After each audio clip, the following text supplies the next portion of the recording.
What in the living daylights is going on, guys? It's your boy Watty the Derp Lord signing in here, and welcome to I messed up my intro.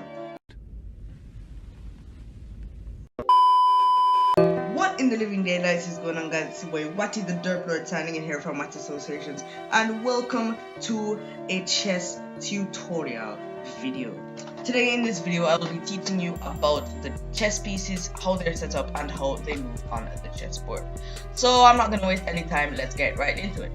The first thing you have to know, this is crucial obviously, at the start of the chess game, all of the white pieces are placed on the ranks named 1 and 2, and the black pieces are placed on the ranks named 7 and 8. So that's pretty much the number one thing you have to always remember when you start up a game of chess. So first of all, we're gonna look for some really big guys who look like castle turrets, and these guys are called rooks. The name rook comes from a Persian word for chariot.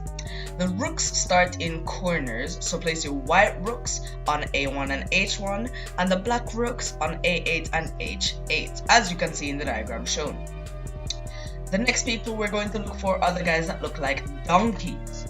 Again, there should be 4 of them, 2 for white and 2 for black. These guys are to be placed exactly beside the rooks. So the white ones are supposed to be placed on B1 and G1, and the black ones are supposed to be placed on B8 and G8, as you can see in the diagram shown. Next, we have 2 pieces who have circles on their heads. So they have like a cross on them. Just look for 4 pieces that have crosses on them and like veilish kind of things. Can you find 4 of these? 2 for white and 2 for black. Now these are called bishops, and they are shaped like a bishop's hat or a mitre. I think that's what their name. I think that's what they're called. And they start right next to the knights. So place your white ones on C1 and F1, and your black ones on C8 and F8.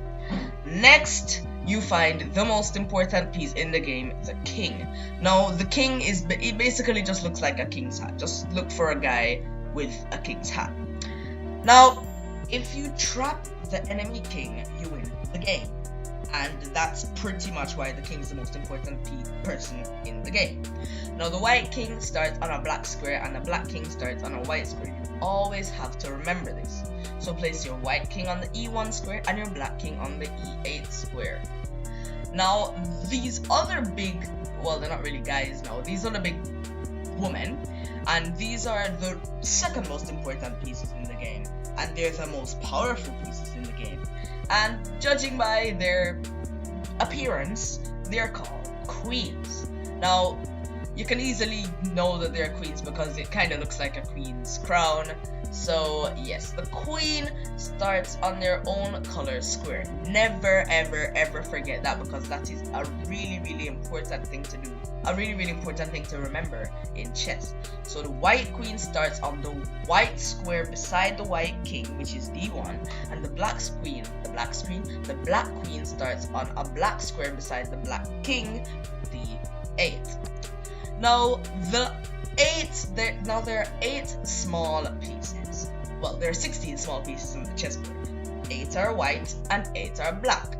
Now, these are called pawns, and they start in front of every single piece on the chessboard, because as I said, there are 8 ranks to one. There are 8 squares to one rank, sorry. So place every single white pawn on every single square in the second rank, and place every single black pawn on every single square in the 7th rank, as you can see in the diagram below. And what did I?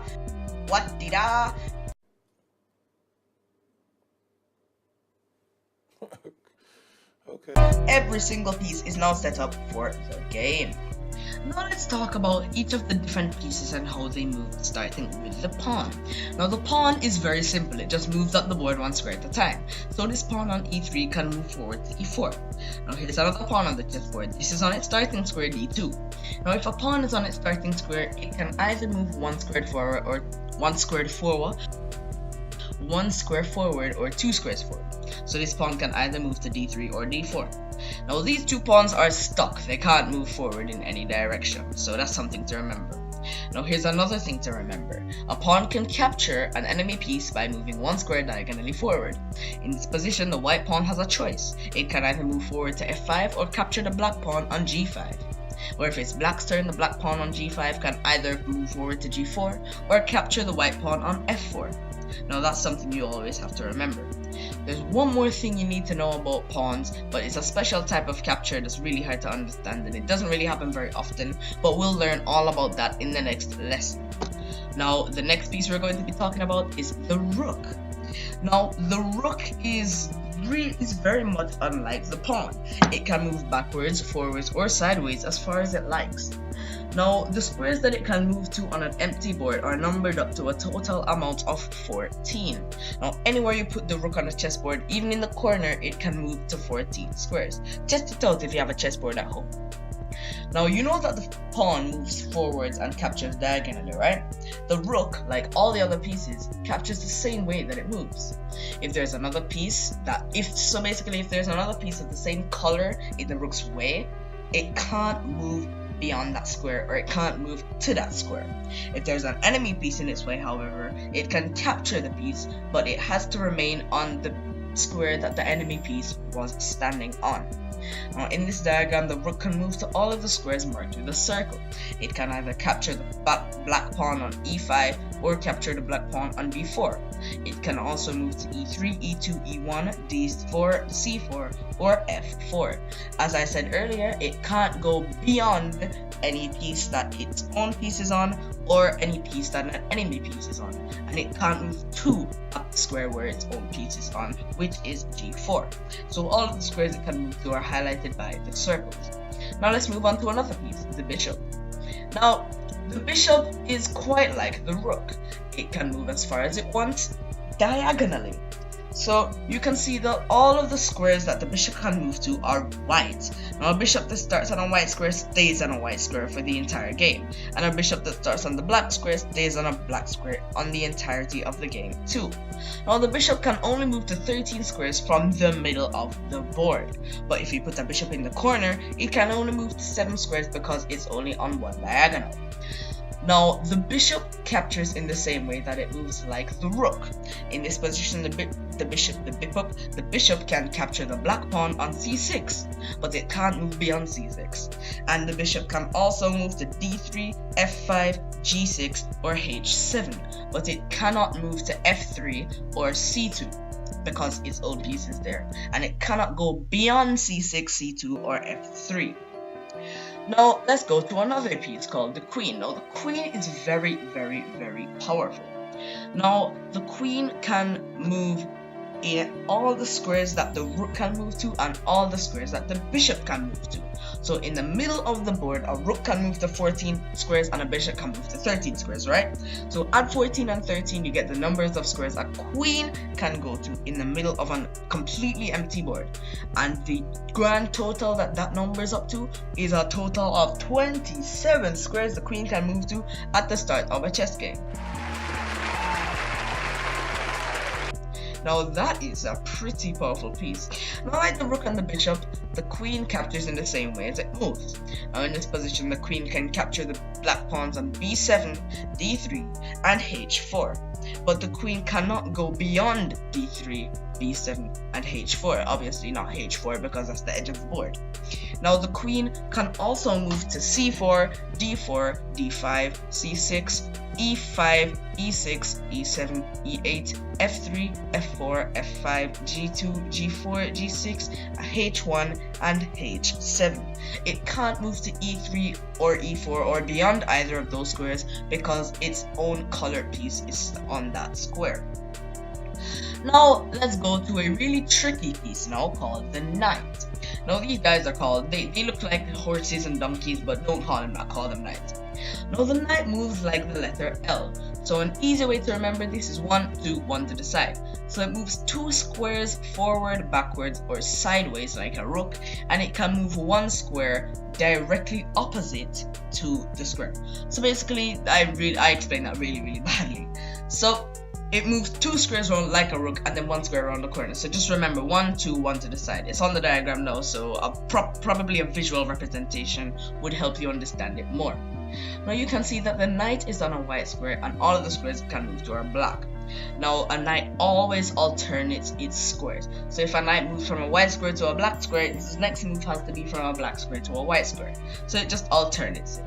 Now in the middle of the board, a knight can move to 8 squares, but in the corner, it can only move to 2 squares, which is not so good for your knight, but still. And on the side of the board, a knight can move to 4 squares. Keep that in mind. Now the other thing that's different about knights that are separate from all of the other pieces is that they can jump over the pieces. Now in this position, the knight on e4 can jump over the pawn on d4, the pawn on d5, the pawn on e5. So the knight on e4 can move to d6, d2, g3, and g5. So those are all of the squares that the knight can move to without capturing an enemy piece. And the squares that the knight can move to with capturing an enemy piece are c3 and f6. Now the knight can't move to f2 or c5 because its own color piece are on both of those squares. Now that's all of it about the knight, but the knight takes a lot of practice to remember, so just practice it at home. So now to the most important piece on the entire chessboard, the king. Now the king moves 1 square at a time in any direction. I'm done, bye. No, I'm joking. Now you might think that that's all, but you are wrong. Okay. Now it's not as simple as that. So a king can't move to any square that's attacked by an enemy piece. So in this position, the king can only move to d4, f5, and d5 because the bishop is guarding the e5 and the f4 squares, and the rook is guarding the d3, e3, and f3 squares. Now let's take another example. In this position, the king can only move to d3, e3, and d5, but it can't move to d4 or e5 because of the knight, and it can't move to f3, f5, or f4 because the black king is guarding those squares. Now this is something that you always have to remember. 2 kings never ever stand to each other. No matter what the situation is, no matter what the position is, 2 kings can never ever stand next to each other. Now if you make a mistake and you move your king to an attack square, your opponent can't take your king. Instead, you have to go back and play a different move instead. But you can't do that with any other piece, only the king because it's the most important one. Well, duh. So in a game of chess, the kings never ever get captured. You can never ever capture the enemy king, and I know I just said that with different words, don't judge me. You can never ever play a move which lets your king be captured. Now this would be an illegal move. If you play an illegal move, you have to take the move back and play another move instead. So if you move a king to, let's go back to this diagram. If you move a king to a square on which it's captured, which is like f4, you have to move your king back to e4 and play a move to e3, d3, or d5. So guys, I hope you did enjoy this video. If it did help you, please send a redstone signal to that like button and power it up. And if it didn't help, click the dislike button and let me know why in the comment section down below. Also comment what you would like to see for future videos, because the next video will literally be out in like a couple of days. And something I have to tell you before I officially close this video, I have my first hater. Hooray!